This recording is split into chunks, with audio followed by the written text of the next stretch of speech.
SpaceX has just reached a monumental step closing in on the first orbital Starship launch. Most recently, the company officially stated that they have finished installing a total of 39 upgraded Raptor engines on both Ship 24 and Booster 7, the duo that could be tasked with supporting Starship's first orbital launch attempt sometime later this year if both make it through upcoming test campaigns without major issues. As you can see, 33 Raptor engines installed on the Booster 6 on the ship. Booster 7 made its third trip to the pad on June 23rd. Previously, SpaceX used the 6 weeks Booster 7 spent back in a factory assembly bay to finish installing aero covers, surfaces known as chines or strakes, car-sized grid fins, Starlink internet dishes, and, most importantly, 33 upgraded Raptor version 2 engines. Combined, Booster 7 could produce up to 7,600 metric tons of thrust at or before liftoff.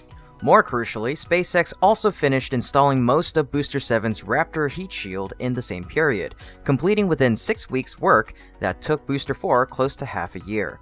With its heat shield and all 33 Raptors mostly in place, B7 should be ready to kick off static fire testing almost as soon as it's installed on Starbase's orbital launch mount. Obviously, building, qualifying, shipping, and installing 33 new Raptor 2 engines on Super Heavy B7 was already an impressive achievement and produced the most, potentially, powerful rocket booster ever assembled. But wait, what are these bits? There's a lot of guesswork given in the post, but we haven't seen SpaceX confirm anything yet. If you have any accurate information about them, please share it with us by commenting below. Huge thanks in advance. Interestingly enough, the recent pair of photos published by SpaceX not only showed off Booster 7's nearly finished engine section, but also simultaneously revealed that the company has finished installing all 6 of Starship S-24's Raptor engines, and even part of the ship's aft thermal protection. Taking a closer look at this picture, we can see clearly the differences between Ship 24 and 20, the only other Starship prototype to have 6 Raptors installed. The most notable change is the addition of a metal framework that covers the entire breadth of the ship's aft, most likely destined to support flat sections of insulation and thermal protection that will partially seal off the sensitive engine, plumbing, pressure vessels, and avionics components located inside Starship's aft. That extra shielding should help limit the extreme conditions that hardware will be subjected to during ground testing and perhaps in flight. Notably, S-24 has completed a good amount of cryoproofing and Raptor thrust simulation testing, which it survived without any irreparable issues. The ship was then returned to an assembly bay on June 9th, where workers have been installing heat shield tiles, finalizing the ship's engine section, and completing dozens of other less visible closeout tasks. This prototype could potentially be ready to return to the orbital launch site any day now. SpaceX also recently finished modifying one of its 2 suborbital tests and launch mounts for Starship static fire testing, leaving the other mount semi-permanently modified for cryoproofing and thrust simulation testing of future prototypes. Alongside S-24, B7 also has already completed a significant amount of testing, including 4 cryoproof tests and 1 Raptor thrust simulation test. Since its third return to the pad, SpaceX has had several more ambiguous tests, none of which appeared to involve cryogenic propellant loading. It's possible that those tests focused more on Booster 7's pressurization system, perhaps filling its tanks with the hot oxygen and methane gases it will eventually use to pressurize its tanks. It's likely that SpaceX wants to put Booster 7 through at least one successful wet dress rehearsal, using real liquid methane and oxygen propellants before attempting to static fire any of its 33 Raptors.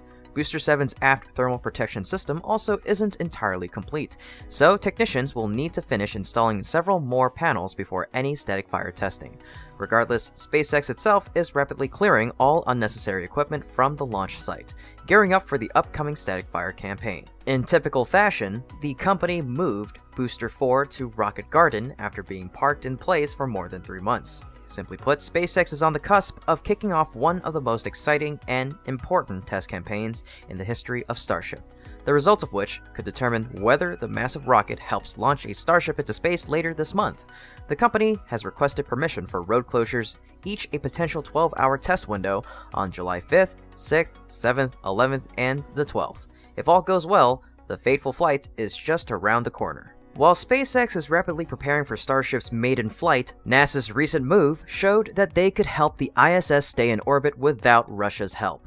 Having US capabilities to provide propulsion to the ISS came to the fore as an issue following Russia's invasion of Ukraine in late February of 2022. After sanctions imposed on Russia by the US and other countries who are part of the space station consortium, thinly veiled threats by Dmitry Rogozin, the Director General of the Russian State Space Corporation Roscosmos, indicated that Russia might be terminating its cooperation in space. He also suggested the country might use the ISS as a weapon. The Russian news agency RIA Novosti also showed a CGI video depicting the Russian modules detaching from the ISS. Other volleys on social media from Rogozin and others made for a tense few months, but tempers seem to have cooled lately. Even so, we still need a backup measure in case Rogozin gets crazy again. While the head of SpaceX has intimated Dragon capsules could help maneuver the station, they currently do not hold that capability. Thus, the current solution mainly depends on Northrop Grumman's Cygnus cargo spacecraft, which conducted a successful reboost of the ISS on June 25th of 2022. The Cygnus NG-17 Piers Sellers is the first US-based spacecraft to provide a substantial orbital adjustment to the ISS since the Space Shuttles retired in 2011. Russia's Progress cargo spacecraft has been the primary source for station reboosts, attitude control, and debris avoidance maneuvers. This reboost of the ISS using Cygnus adds a critical capability to help maintain and support the space station, said Stephen Crean, Vice President, Civil and Commercial Space Tactical Space Systems at Northrop Grumman, in a press release. It also demonstrates the enormous capabilities Cygnus offers the ISS and future space exploration efforts. Specifically, Cygnus fired its gimbaled Delta Velocity engine for a total of 301 seconds, raising the station's perigee by about 0.8 kilometers and its apogee by nearly 0.2 kilometers for a test of this enhanced capability for a standard service for NASA. This Cygnus mission is the first to feature this enhanced capability as a standard service for NASA. The thruster firing on June 25th was actually the second attempt to raise the station's orbit with the Cygnus NG-17.